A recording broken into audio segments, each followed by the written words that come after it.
Hi, I'm Ian Thompson. This is one of a series of investing videos, and this one answers the question, how can I get started in investing if I have little or no cash? Most people don't get started with becoming wealthy because they believe that they need a large amount of cash up front. Now I'm here to dispel that myth. Now if I were to ask you a question, and the question was, could you come up with $10,000 to $15,000 to be able to start an investment plan that would set you up financially within, say, 3 to 10 years, what would your answer be?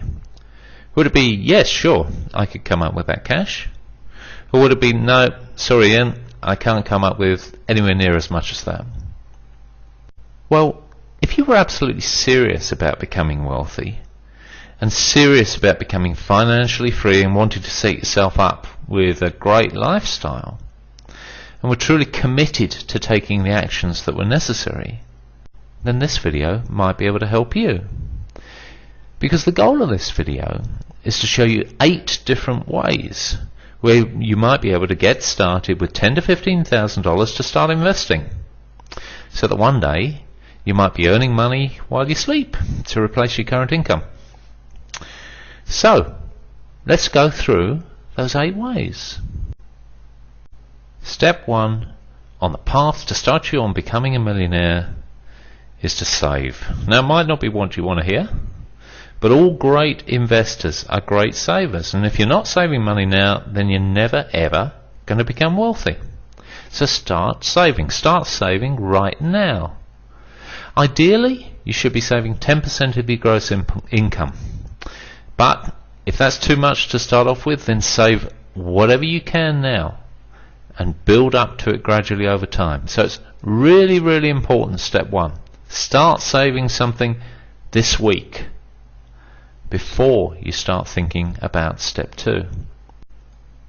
Step 2 on the path to wealth is to sell something. Now when we got started, the thing that we sold first was my car. It was quite a nice car too. So it did take some persuasion from Liz that really was the best thing to do, but it was. So we sold the car, and that gave us some cash to get started with.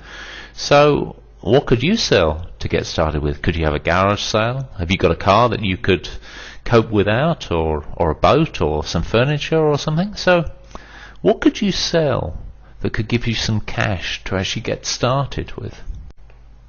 Step 3 is about paying less tax, and certainly I'm absolutely not talking about doing anything illegal here. What I would like you to do here is go and talk to your accountant, because what you can do will be very different to what other people can do, but you might be able to structure yourself differently. Maybe you can set yourself up as a consultant rather than employee, or get paid through a company, or defer some tax, or claim a tax rebate earlier, or put some expenses through that reduce your tax. There are heaps of different things that you could look at there, or that your accountant could look at with you. So go and talk to your accountant. There's often ways of being able to legally pay less tax. Now step 4 is all about increasing your income. And look, I could talk about this for hours because there's a lot in this topic, but don't worry, I'm not going to. All I want to do right now is offer 3 hints as to things that you might want to think about in terms of increasing your income. And the first one of those is that you could of course increase your income by going and getting a second income, be that a second job or a home-based business. So that's one way of increasing your income. Second way is possibly what you might be able to do is change the structure. So instead of being an employee, change yourself to becoming a consultant.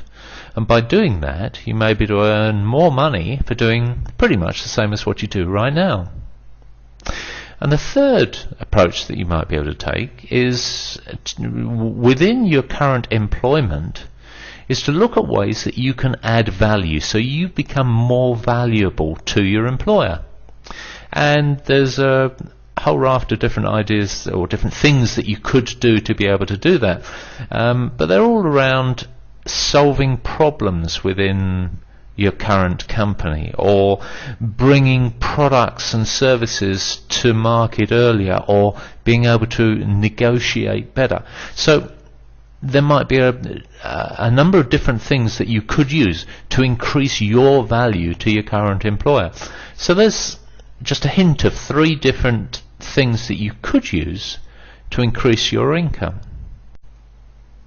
Now step 5 is all about getting rich by using somebody else's money, which is maybe not quite as wacky as it sounds, because if you think about buying property, most people don't go out and buy a house for cash. Most people go along to a bank, which is somebody else, another person, and they use some of their money to help them to be able to buy the house. It's called a mortgage. So we're actually quite used to the idea of using other people's money in that sense. Other people maybe go out and get a personal loan in order to be able to start their investment funds. My friend Jamie McIntyre, he started by borrowing some cash off of his sister. So there's all sorts of different paths that people can go down. One person I know, she came across this property she wanted to buy. It was a fabulous property, bargain price, and she signed the contract to buy it, expecting to be able to get 100% loan from the bank. Unfortunately, when she went along to the bank, they said, no, sorry, can't give you 100% loan. So she ended up making up the difference by getting the cash out of her credit card. Now, I'm certainly not suggesting that you start investing by using funds from your credit card. However, what she did was she went on to become very, very wealthy. She now owns a very large portfolio of property, so it did work for her. All I am suggesting is that you give some serious thought to, is there somewhere else that you can go and get funds from that's not just from your own pocket? And do the sums, work it out. If it's going to cost you to get that money, if you're going to have to pay interest on that money, work it out carefully and make sure it's going to work out well for you. But certainly don't rule out the idea of using other people's money to get started. Now step 6 is using equity. Now equity is the difference between the value of a property that you own and the mortgage that you've got on it. And for most people that own property, that equity can be, most of the time, sitting there pretty much doing nothing. So it can be a good way of finding some investment funds. So if you're in that situation, then you might want to go and talk to a good mortgage broker who could help you look at ways that you could be able to access that equity to start your investing. And step 7 is all about using somebody else's equity. Take your parents, for instance.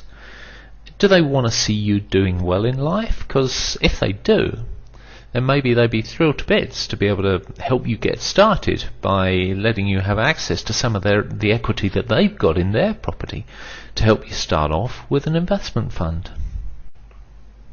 Okay, the last step, step 8, is accessing your superannuation fund or pension fund or 401k, whatever you call it where you are.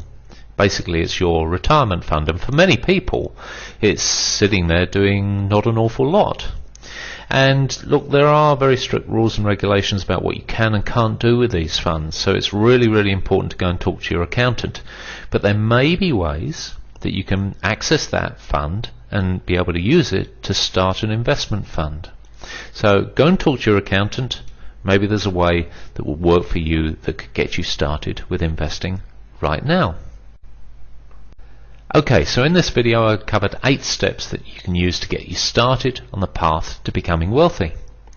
That's saving, selling something, reducing your tax, increasing your income, using somebody else's money, using equity or somebody else's equity, and accessing your superannuation fund. Now if you're absolutely serious about becoming wealthy, then get started. Start working through these steps. Start becoming wealthy right now. If you enjoyed this information and would like to receive all 20 free videos of the top questions people ask most about investing and a copy of What I Didn't Learn at School But Wish I Had, visit www.21stcenturyinvesting.com.